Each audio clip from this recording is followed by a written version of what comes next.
tough. We got to see, like, no matter what direction we go in, you know what I'm saying? This is the only way out of it. Read that. Ecclesiastes chapter 7 and verse 7. Surely oppression maketh the wise man mad, and a gift destroyeth the heart. Oppression should frustrate y'all. That's what it should do. That's the only way you're going to come out of the situation you're in. That's the only way you're going to fix your sins. That's the only way you're going to say, you know what, I got these issues, I got to address it. If you're not frustrated by the stuff you're doing and what's going on, you'll stay in it till Christ come back and you'll die. That's why the person that tell you peace and safety, they are against you. They are against you. You need correction. You need friction. You need these issues going on, because if this didn't exist, you would just go on and you wouldn't change. All right? Go back to Deuteronomy 28:37 now so we can read the curse. This is what God said, right? Remember God said these curses will be on you forever. Deuteronomy 28 verse 37 now. Deuteronomy chapter 28 and verse 37. And thou shalt become an astonishment, a proverb and a byword among all nations whither the Lord shall lead thee. See, the Lord made a promise. He ain't make a threat. He said, among all nations whither the Lord shall lead you. So when he led you over here, right, when you led the tribe of Gad over here, now they're not Los Sueños. And I guarantee if we go and look in the phone book and somebody named Los Sueños carrying that name with pride, with no understanding that your name comes from being conquered at a mission. That's where it comes from. There's probably grown men named Los Sueños.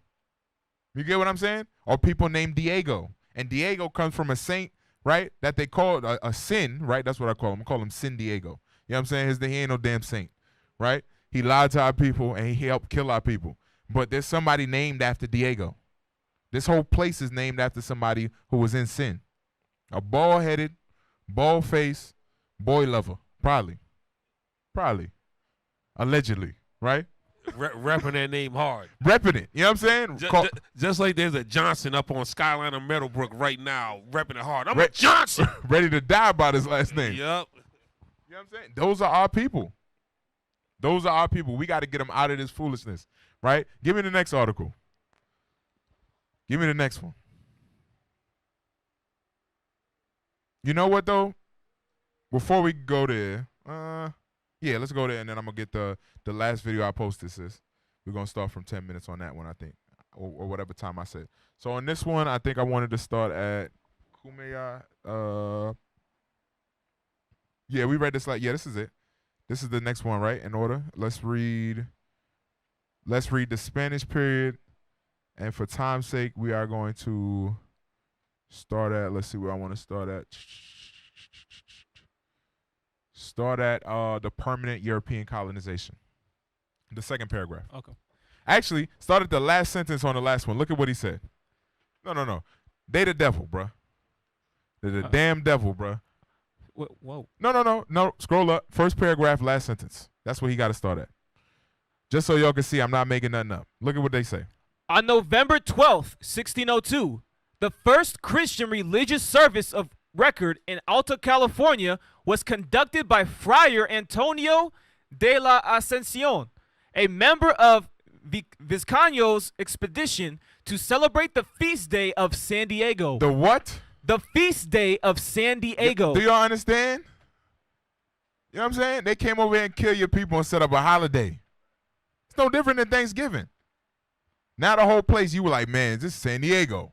I live in San Diego. They threw a damn feast.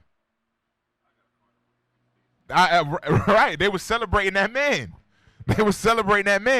You understand? He idolized him so much he celebrated it. They had a feast for him on November 12, 1602. All right, go ahead. The permanent European colonization of both California and San Diego began in 1769 with the arrival of 4 contingents of Spaniards from New Spain and the Baja California Peninsula. 2 seaborne parties reached San Diego Bay. The San Carlos under Vicente Villa, and including as notable members the engineer and cartographer Miguel Castaños and the soldier and future governor Pedro Fages. All right, scroll down. And May 17, the next paragraph. Read the next paragraph. In May 1769, Portola established the Fort Presidio of San Diego on a hill near the San Diego River above the Kumeyaay village of Casoy, which would later become incorporated into the Spanish settlement, making it the first settlement by Europeans in what is now the state of California. In July of the same year, Mission San Diego de Alcala was founded by Franciscan friars under Serra. So in July 1769, because we're going to go to that video next, that last video I sent y'all, I want to start at 13 minutes, and the devil's going to frustrate me. I don't know if I'm going to get through it. I might have to get up and walk. But they established this mission, right? This is the mission that you probably went to as a little kid, right? It's the Mission San Diego de Alcala. That's where they take the little kids and they show them the mission, right? This is what they doing to. They doing it to, like Officer said, little black kids, little white kids, little Hispanic kids. They go in there every single year, right? Hit play. Keep reading.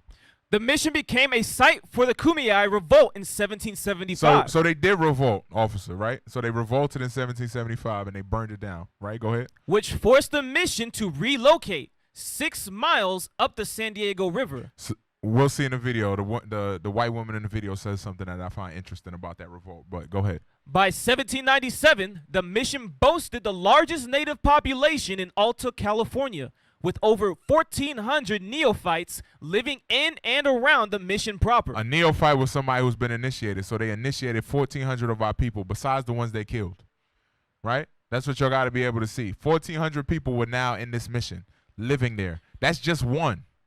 This is just one, right? We had just read they killed 4 million people prior to this. So how many people died that weren't neophytes, that didn't bow down to Catholicism? Go ahead. Mission San Diego was the southern anchor in Alta California of the historic mission trail El Camino Real. Both the Presidio and the mission are National Historic Landmarks. And the Lord gonna burn them. You understand what I'm saying to y'all? That's what y'all got to pray for the Lord to burn them, because now those are landmarks. Those are historic landmarks where they killed your people. So let's watch this video. Let's see. So this is the video we about to pull up is a historian from the dang, I don't even know if I want the video. I got so much.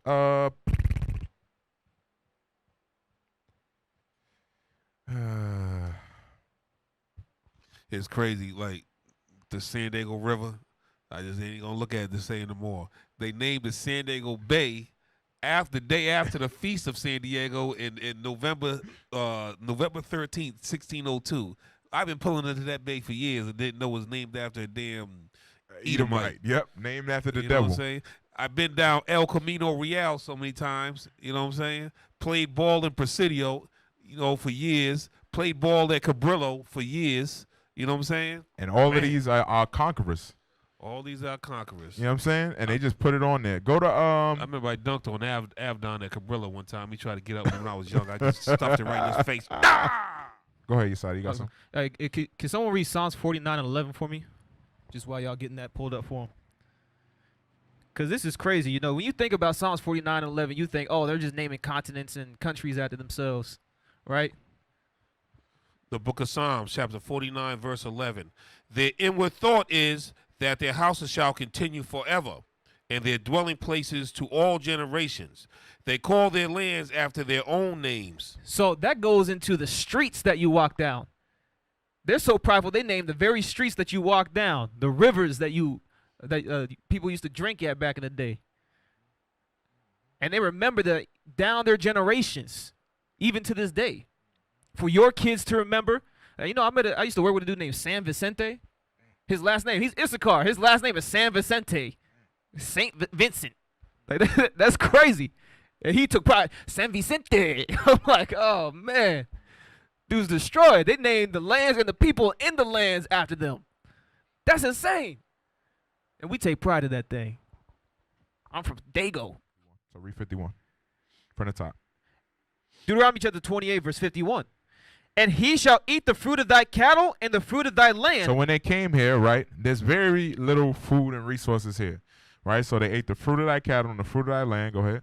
Until thou be destroyed. Go ahead. Which also shall not leave thee either corn, wine, or oil, or the increase of thy kind, or flocks of thy sheep, until he have destroyed thee. Okay. So we're going to dig into it a little bit more, right? I want y'all to look at this. This is another article on kind of what happened. And then we'll look at, like I mentioned in the other article, they revolted, right? And then we'll look at that last video and we'll kind of wrap it up from there. But let's look at this one. Let's start it from where we at in this one. Start like 2 minutes in. For the sake of time, we're not gonna watch this whole thing. I just want him to kind of break some of it down to y'all. So hit play. Think about. So this is a map. Pause it real quick. This is a map of what Officer Asadi was talking about when he was making reference to New Spain, and you see Alta, California, right? So you could kind of see like Tijuana, right? What we would call Tijuana today, but all of that was known as New Spain, right? Prior to Mexico even existing. So I'm cutting this one off with New Spain, but the next period of San Diego was under Mexican rule, right? Or what was known as Mexico at that time, right? And it didn't go better for us then either, right? But you can see here, Alta California is kind of like where San Diego would be at, and then you see Tijuana going down to Tijuana where you see New Spain at, right? So hit play. In the context of the Spanish Empire staking their claim. So they have the mission, they have the Presidio in San Diego, and now they have a military man leading a group of settlers, okay, migrating up to create San Francisco. So he'll lead this expedition, and this is something that's something to think about with all that's happened. From 1577 to 1580, British explorer, slave trader, and privateer Sir Francis Drake circumnavigated the world. A lot of knowledge was gained on that circumnavigation. And also, British explorer and privateer Thomas Cavendish plundered lots of Spanish gold in his Jump time. to like 530 or He 5. also, around this like time, circumnavigated the world. No, 4. Give me So, like 4. 404. Eventually, there was this beautiful map, a representation of So they started to develop a sailing. map of the world. people on We'll talk about why ships that's relevant in and a second. boats, and there were slaves that were taken, and they were transported on ships, and they were brought to the east coast of the United States. So just so you understand, all that would be over, like us, right? The Southern Kingdom, right? The different tribes that were coming from the west coast of Africa, they were being brought to these colonies that you see on the right side, right? So if you look on the right side of this map, you're seeing like the U.S. being started, right? What we're talking about on the west side of this map is Spain and what they're trying to do, and it's around 1775 we're looking at. But around what happens in 1776 in history? Anybody know? That happens. But what happened with the U.S.? Okay, right. The Declaration of Independence. So it's 1775 on the left, but on the right, 1776, the next year, they're going to start the U.S., right? Just so we're all on the same page, so you can understand, simultaneously, we're getting our behinds kicked regardless of what kingdom you in, right? Read Jeremiah 50:33 one more time. We got to be able to see these things, right? We look at the history and be like, they was going through something completely different. Nah, the Lord said you would be oppressed together. That's exactly what happened. Exactly what happened. Jeremiah chapter 50, verse 33. Thus saith the Lord of hosts, the children of Israel and the children of Judah were oppressed together. And that's exactly what's happening. In history, right now at this time, that's what's happening. On the left side of the map, the northern kingdom is getting their behind kicked, right? On the right side of that map that we're looking at, the southern kingdom is getting their behind kicked. All at the same time. Different ways, different shapes and forms, oppression from Esau. All right? Y'all got to see these things and be able to explain that to our people, because our people will believe we're different. Something different happened with us. I'm an Aztec. You're not different. You was getting your behind kicked by the Spaniards when I was getting my behind kicked by the English. It's no difference. But we don't understand history, so we got to be able to understand that history and bring it out to our people. All right, let's go back to the video. We can hit play. And so there was this dynamic that began. And so we'll start to see in the New World, we'll start to see the lines start to descend upon the paper as the powers that be, the powerful trading nations of the time, exerted their muscle through military might, through settlement. So essentially what happened in 1775, and we'll dig into it, there was a revolt that happened. Jair, I'll send you the article. You know what I'm saying? We could plug it in. So there was a revolt that happened in 1775 against the mission, right? That's what we read in one of the wiki articles as well, right? So I just sent you all the article. Can we pull that up on reasons for the revolt? So what happened was there were about, I think the number was about 800 men from the different tribes that were around. They came and they fought against the Spaniards, right? And they burned down the original mission. Right, so they burned it down, and then they moved 6 miles away, and they rebuilt it. So they did try to fight back, but it got rebuilt. And right now, everybody goes and visits it. Right, so let's scroll down. We're gonna look at some of the reasons. I wanted to kind of dig into this, and the reason I bring this up so y'all can see that our people ain't just docile. Scroll down. More. It's gonna say like reasons for the revolt. All right, religious reason. So let's scroll up and let's read religious rationale for the revolt. Religious rationale for the revolt. Yep. With less than 100 converted neophytes by the end of 1774, Yep. Father Luis Jaime and Vicente Fuster began a concerted effort at winning converts during the summer and fall of 1775. Between July and late September, almost 400 natives were baptized, including native leaders Quaipai at relatively remote villages. Native coons.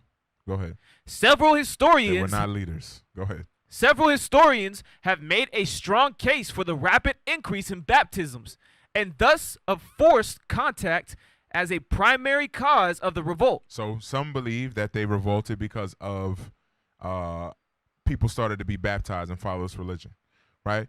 Anybody who got a mind understands this, all of this, right? It's not just one thing. Go ahead, scroll down to the next thing. We're just going to read a little bit of each, right? So secular reasons for a revolt. Secular reasons for the revolt.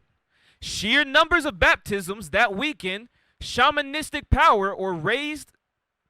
Okay, excuse me. Sheer numbers of baptism that weaken shamanistic power or raise the hackles of native jealousy were not the only source of growing friction between the two cultures. No, you were flogging and raping our people.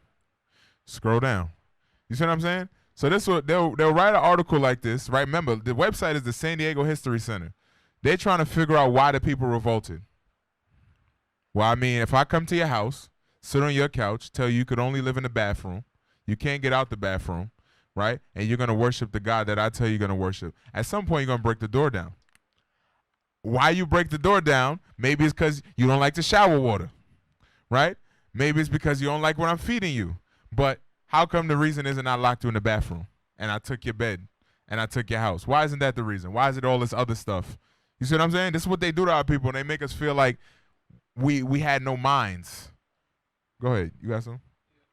I was gonna say, so the other article you posted, it said it was like 1,400 people that was Yeah, that was converted at some point. Yeah, that was converted. So you gotta ask yourself, I bet you that 1,400 people was more than them Edomites was there. You know what I'm saying? And why couldn't we overtake them? Because it tells you in Deuteronomy 28:43. Read it. It tells you, right? Deuteronomy chapter 28 and verse 43. The stranger that is within thee shall get up above thee very high, and thou shalt come down very low. So it's the same thing we experienced when we was on the plantations, like one master, 300 slaves. Why can't we just go whoop this dude's butt? There was a lot of us. Same thing. Mm-hmm. Why couldn't we overtake these dudes when there was thousands and thousands of us? Watch. Look at what's that one in Leviticus? Go to Leviticus 26 and reverse with the shaking leaf.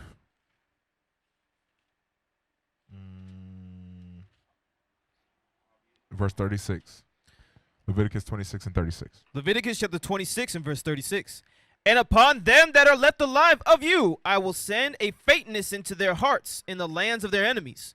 And the sound of a shaken leaf shall chase them, and they shall flee as fleeing from a sword. So the Bible said that we would have a fearful spirit on us, like a shaken leaf would cause us to flee like we were fleeing from a sword. So we was weak. You know what I'm saying? They had beaten us down when we was weak. It didn't matter. You know what I'm saying? They could come and put anything in our head. That's why we got to realize they put that spirit on us. It's time to shake it off. Once you start to learn this Bible, that fearful spirit got to go away, right? It got to go. Read the roll of disease, right? Up top. I know there was more on that, but we good. You had some? The role of disease in the revolt. Regarding the spread of non-native diseases into the West and Southwest, Ref has noted Old World disease did spread in advance of the mission frontier, destroying or altering the fabric of Indian society prior to sustained contact with Spaniards. More specific to California, Preston has debunked the myth that at the dawn of contact with Europeans, California Indians were unaffected by Spanish diseases that ravaged northern Sonora, New Mexico, and Arizona. So they believe it was the disease, right? Go ahead, scroll down. I'm just giving you a couple different things, right? So they got this on the site saying these are the reasons for it. No, the reasons where you oppressed us, right? Give me Psalm 73 where it says they speak loftily concerning oppression. That's what I'm telling you. They'll oppress you and then tell you, hey, man, it was the diseases. They just didn't like the diseases. Give me give me Psalm 73 and 8. Psalms chapter 73, verse 8. Let's start at 6, man. Verse 6. Therefore pride compasseth them about as a chain. So they wear pride like a chain on their neck. Go ahead. Violence covered them as a garment. Their eyes stand out with fatness. They have more than heart could wish.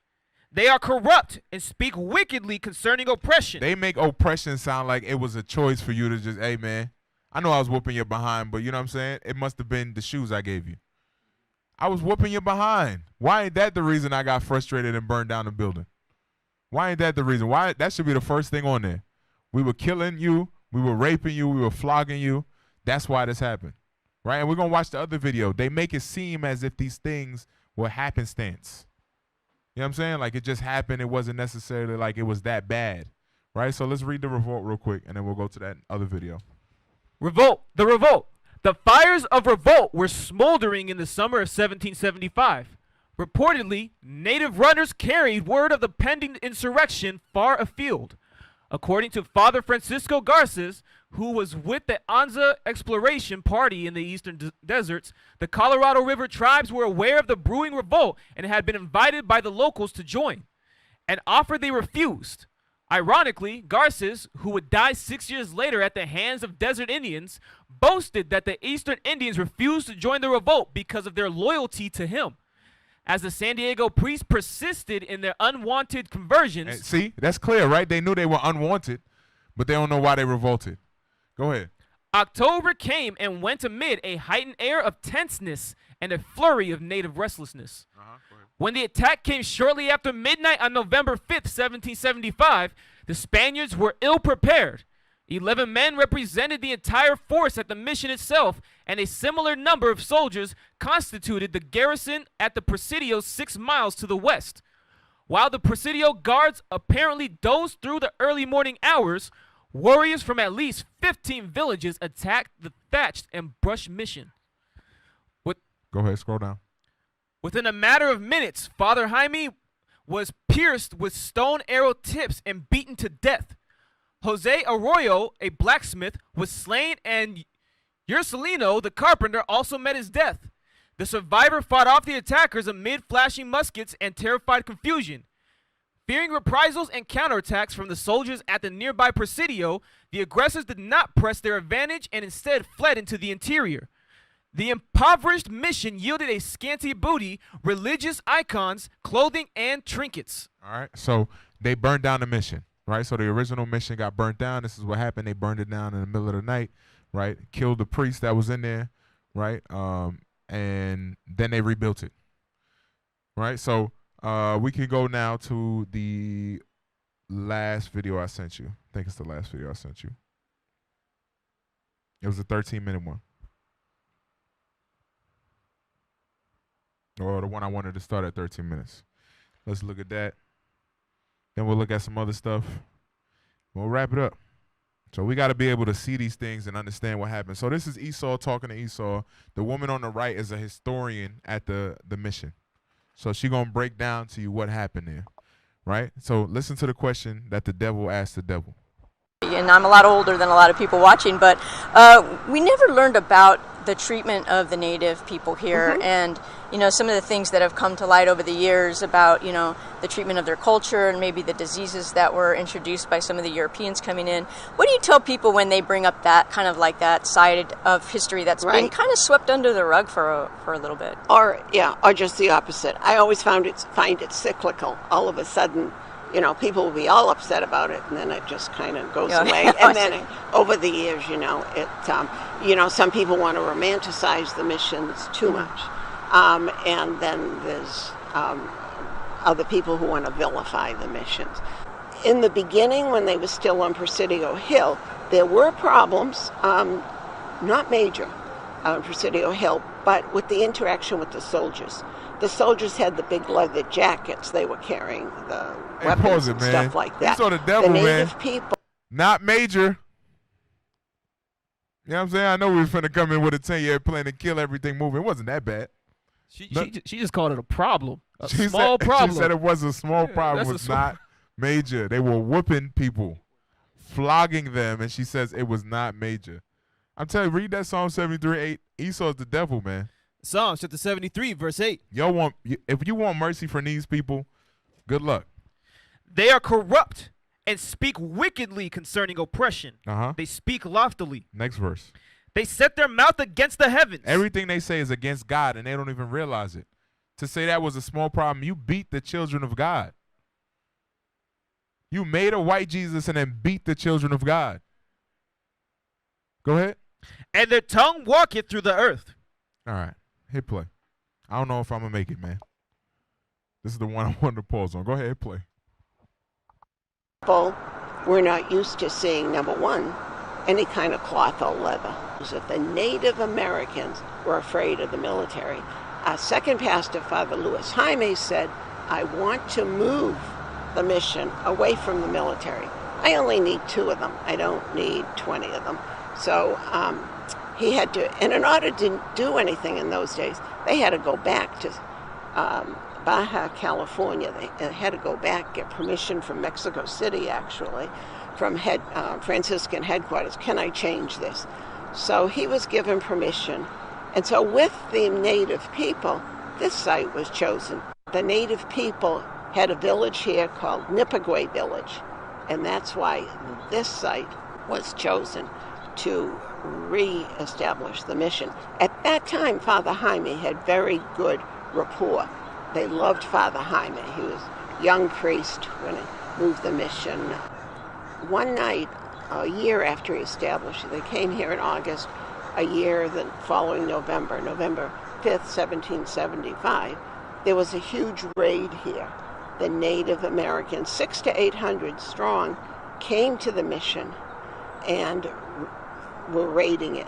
Now you have to remember that the native people had no strong sense of ownership. So, if you have that camera... Pause it, man. I can't. That's what I'm saying. Yeah, that's what I'm telling you. She said the native people had no strong sense of ownership. Who in here don't give a damn about their clothes or their house or the things you own? Who don't care? Like, oh, it's not mine. I don't really care. I got it. Nah, I don't got no sense of ownership. You want my stuff? Yours. That's how people live? Who do you know? Who knows somebody like that who don't give a damn about what they own? I'm telling you, this is the devil.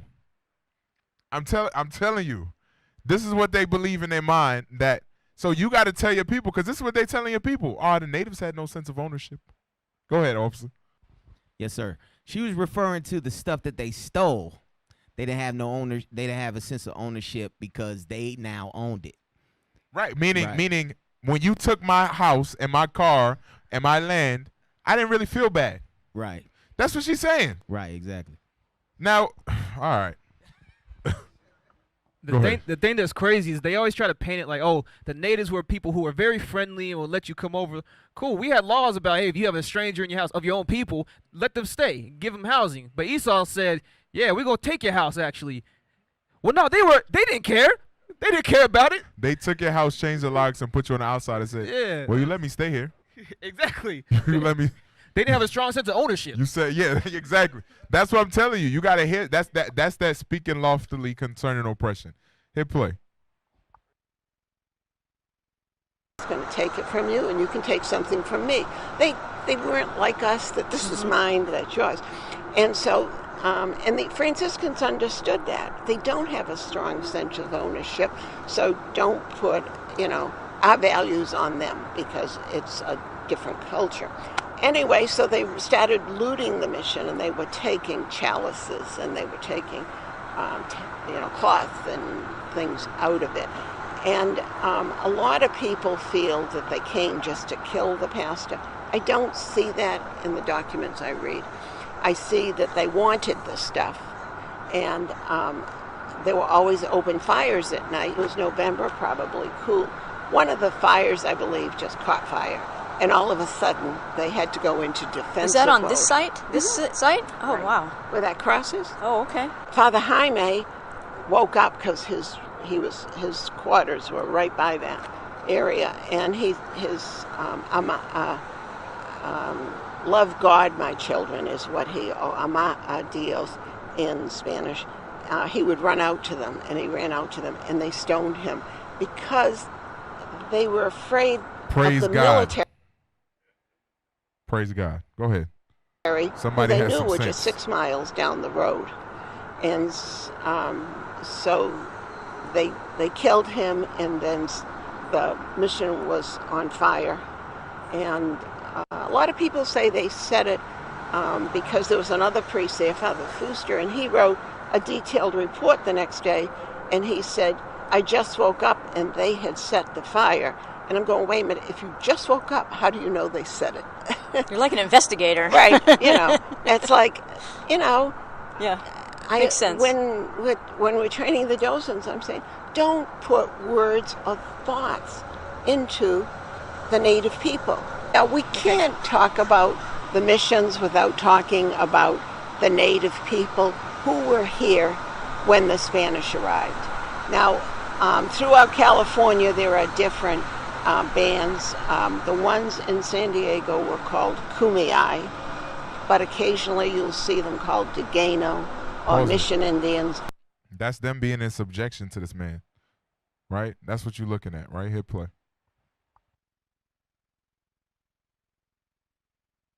Ipai Tipai. And according to the Native Americans that we work with, they lived what they considered an idyllic life here. And I mentioned it a little bit before. They had what they felt they needed. And so they were still hunters and gatherers. They had never planted seeds before, but we talked about they were great at propagating what grew wild. They were able to... Stop it. I got to say something. Did you hear what she said? No. They thought they had what they needed, right? So here come Esau telling you what you need. These people are living... There's no illness. There's no disease. If when you get a chance, go to Google and look at look up Colombian exchange. Right, I've been telling you guys about that for a long time. But you hear what that woman said? They had what they thought you needed. Let me tell you what you need. Right, that's crazy. Right, and that's Esau in a nutshell. Right, go ahead. Gather seafood, but the Spanish could not have survived without the native people teaching them how to do things. And the Spanish, in turn, would teach them the ways of civilization. The Spanish had to teach them, or wanted to teach them. Turn it off. I'm so mad. I want more. Go ahead. Let me get Psalms chapter 55, verse 20. So, I just need a break, Jair. We're gonna stay there. So, Officer Yosadia said something that's it was poignant, right? He said, we was a welcoming people. We seen them. You heard what the woman said. Yeah, we taught them how to survive there, right? Mm-hmm. Read it. Because Psalm chapter 55 and verse 20, he hath put forth his hand against such as be at peace with him. He hath broken his covenant. So he comes in here, he's smiling, showing them old yellow dingy teeth because they didn't know how to wash, You know what I'm saying? And he put forth his hand. Hey, brother, it's all good. Read. The words of his mouth were smoother than butter. Let's work together. I'm going to show you what you need. I'm going to give you a better life. Sound like a damn pimp. Read. But war was in his heart. He had nothing in his mind but destruction out the gate. Habakkuk says it. I'm not going to say it because last time I said he had demons in his semen. But Habakkuk tells you their soul is crooked out the gate. Yeah. Read. His words were softer than oil. He's smooth with that thing. Yet were they drawn swords. But nothing on his mind was but for destruction. Nothing was on his mind but for destruction. That's what they do. That's what they do. Everything. But the native people, so many people call them Stone Age, and that's an insult to the native people who are here. They were extremely intelligent people. So why did you have to pause it? They survived for thousands. Pause it. I'm telling you, they liars, man. You could say they're extremely intelligent, but in the same breath, say that you needed to teach them civilization. Telling you, these people are evil as hell, the border of wickedness. Man, give me Job 9:24. They are wicked as hell. Wicked as hell. Our people can't see this, what y'all can see. Our people will hear this and say, she was right. They had to teach them civilization. But they are smart. That was back then. Yep, don't worry about this. Has nothing to do with now. Job 9:24. Job chapter 9, verse 24. The earth is given into the hand of the wicked. This happened because we broke God's commandments. That's why this happened. So if we understand the root cause of why this happened, why the earth was given into the hands of the wicked, we can fix the problem. That's our responsibility to our people. When we hear this and it frustrates us, how do we fix the problem? We go out there and we tell our people who they are. We do what we need to do. We do the work. Brothers do the work. Sisters support the brothers that do the work. And we get our people back. Because she just said it. She knows we're intelligent, but she felt like she needed to teach us civilization. Why do we have to teach you how to cook? Why do we teach you how to build things? Why do we teach you how to survive in the desert if you knew civilization? Because you didn't. All you know is caves. That's what Esau knows. But we taught you how to live in the desert. We taught you how to live in the winter. Every other environment, we taught you how to live. But we get called foolish. We got to show this to our people. Their faces have been covered. Go ahead. He covered the faces of the judges thereof. Our people are the judges of the earth. Go ahead. If not, where and who is he? All right. Keep playing. After this, I'll cut it off. Of years on desert, and sometimes I think they don't get their proper due, and I think that we work very closely with one specific American Indian, Kumeyaay, and you have to come together, you have to understand each other's differences. Well, thank you for sharing that part of history with us, and definitely. Sorry, wait, can you rewind it just like 5 seconds? Just 5 seconds, just 5 seconds. Stop right there, stop right there. Look at that brother at the bottom right. I know many of us know this, but what does that look like to y'all? You see where I'm going with this, right? You see where I'm going? What does that look like? Who knows what I'm talking about? I don't think anybody getting it. What you got? Does it look like a $5 Indian? Look like kind of like Nah. All right, I'll just say it for the sake of time. The turkey on Thanksgiving. The turkey at Thanksgiving. They did that purposefully to commemorate these days, to commemorate the missions in San Diego, to commemorate the slaughter and murder of our people. That's what they did. They do these things to mock us. That's it. I thought you were going to say it looked like they have fringes on their garment. It do look like that, too. Yeah, it does. It do look like that. You know what I'm saying? It does. Give me Habakkuk real quick. Habakkuk chapter 2 and verse 5. Yea, also, because he transgresseth by wine, he is a proud man, neither keepeth at home, who enlargeth his desire as hell, and is as death, and cannot be satisfied, but gathereth unto him all nations, and heapeth unto him all people. That's what they saying when they say come together. Follow what I tell you to do, right? Read the next verse. Shall not all these take up a parable against him? All these people that Esau has been trying to gather, they're going to turn against Esau. All these other nations, all the people that are going to keep the commandments of God, we're going to understand who the devil is. And our job is to get our people in the right mindset. So when Christ come back, they can start saying I'm the tribe of Gad and stop saying I'm the Kumiyah. Right? That's our responsibility. Go ahead. And a taunting proverb against him, and say, woe to him that increaseth that which is not his. Destruction to the man that increased the things that don't belong to him. That say they don't take pride in ownership. Go ahead. How long? And to him that ladeth himself with thick clay. Shall they not rise up suddenly that shall bite thee, and awake that shall vex thee, and thou shalt be for booties unto them? You're going to be destroyed by the very same people you conquered. Go ahead. Because thou hast spoiled many nations. Esau has spoiled many people. Go ahead. All the remnant of the people shall spoil thee, because of men's blood. Because of the men's blood that's under this land, right? Right now where we sit, in order for this to exist, people had to die. That's what y'all got to understand. If somebody's living somewhere and you set up a new house or a new civilization there, somebody had to get put to death in order for the new one to exist. That's what America is. That's what this is. Every time your kids go to school and they pledge allegiance to the flag, or they watch a TV show and they show you Captain America, or they show you whatever it is, it's because your people died. That should frustrate y'all. That's how you should think about things. Go ahead. And for the violence of the land, of the city, and of all that dwell therein. Go ahead.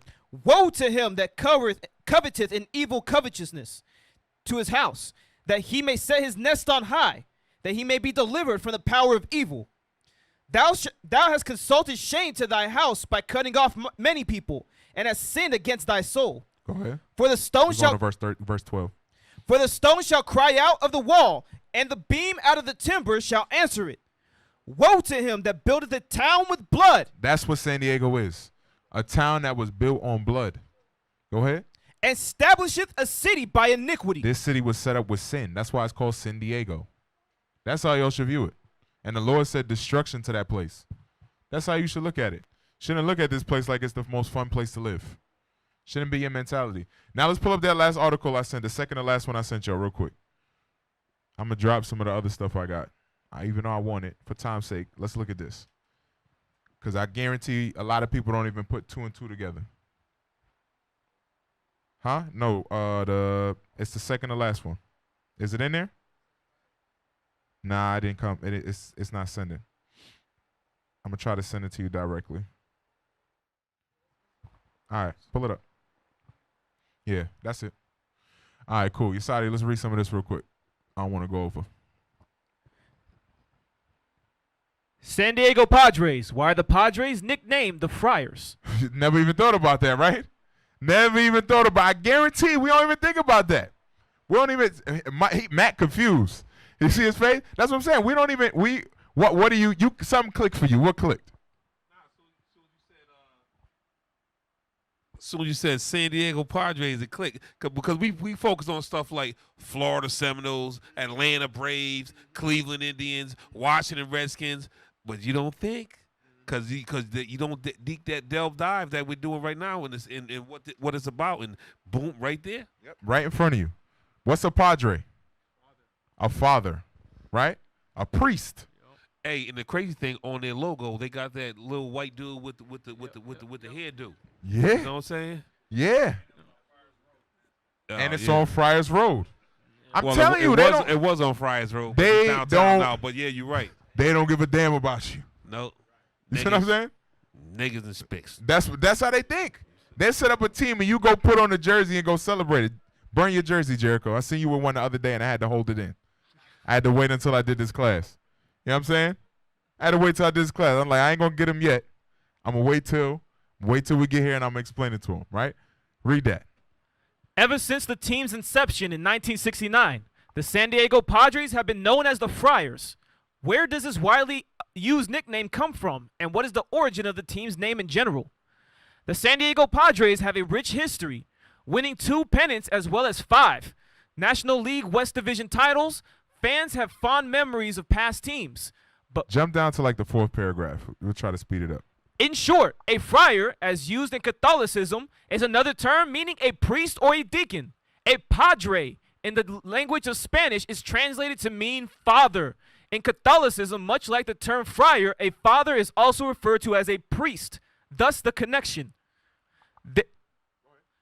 Therefore, the Padres aren't called the Fathers in the sense that they are dads, as many seem to think, nor are they coincidentally affiliated with Catholicism.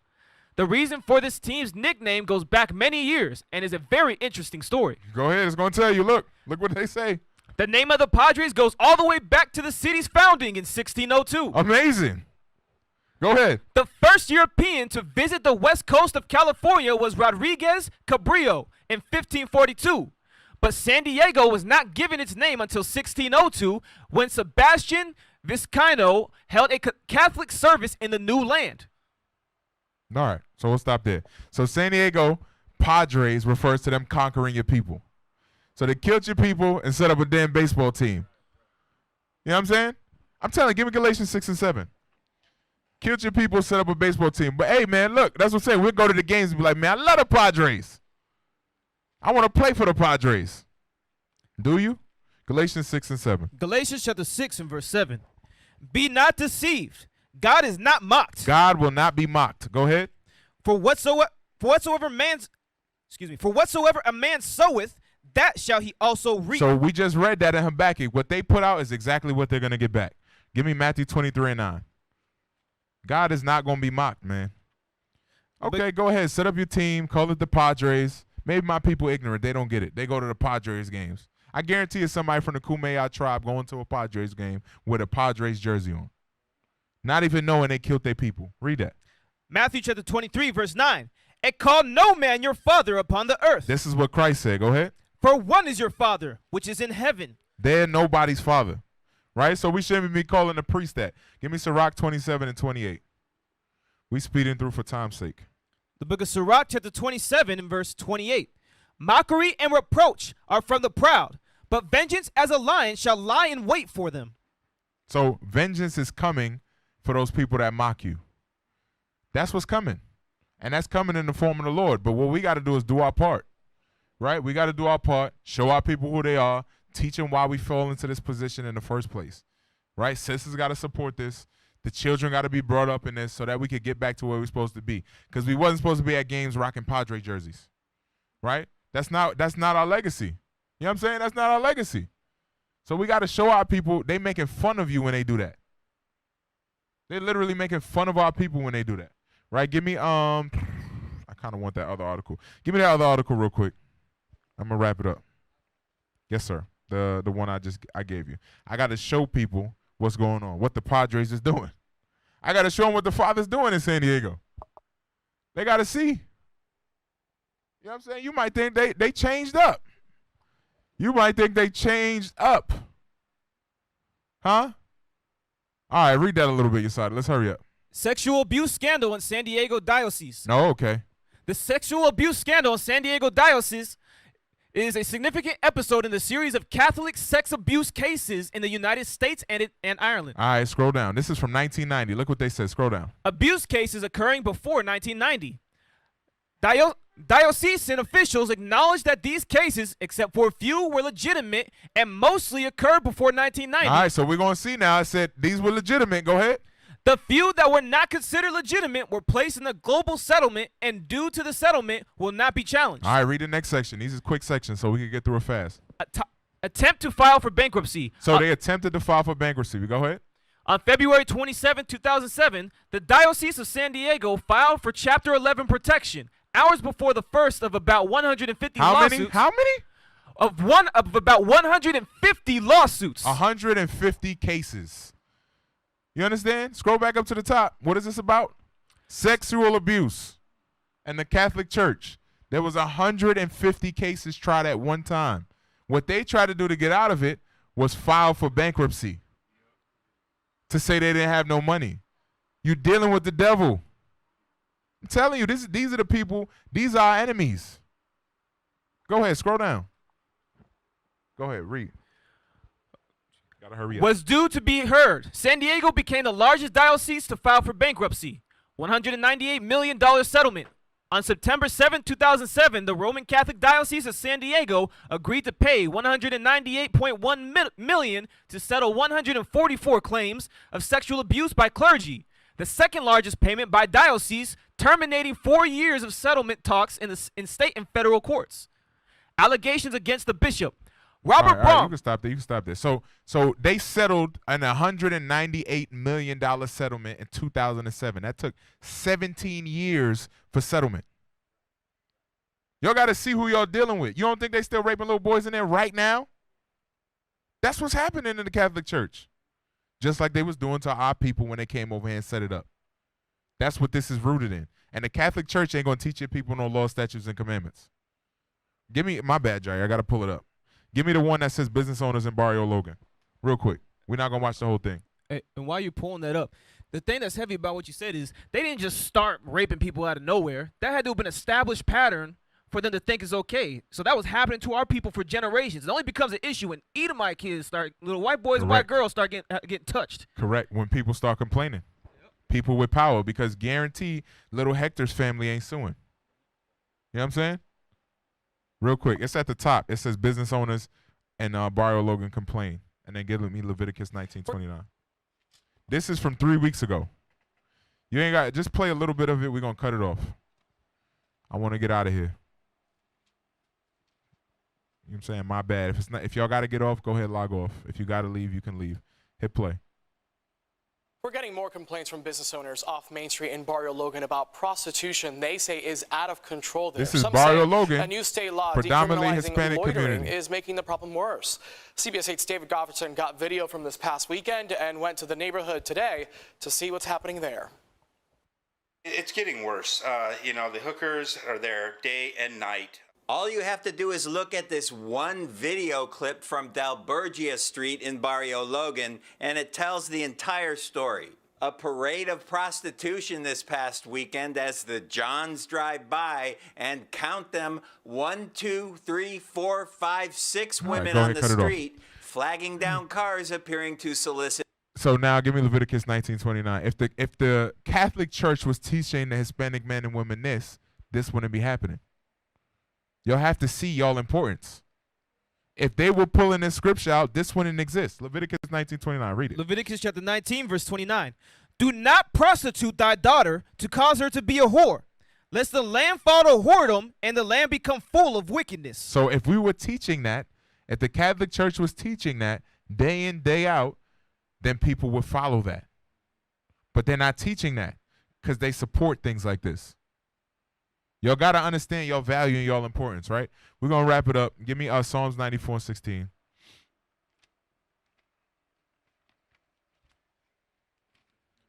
Psalms chapter 94. Yes, exactly. If we stay in sin, yep, we can't get out of it. Psalms 94:16. Psalms chapter 94, verse 16. Who shall rise up for me against the evildoers? Or who will stand up for me against the workers of iniquity? Right? So who is going to stand up against the evil that's being sown throughout our community? Give me Jeremiah 28:8. That's our job. That is our responsibility, right?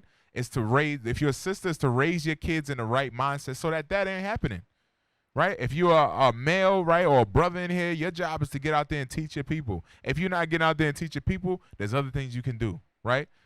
Like being here, support your brothers, right? Like being here, help with different offices. But all of this goes back to us establishing a new government on the earth, right? It ain't only about going out there and teaching, but it's about having the passion behind what it is we're doing.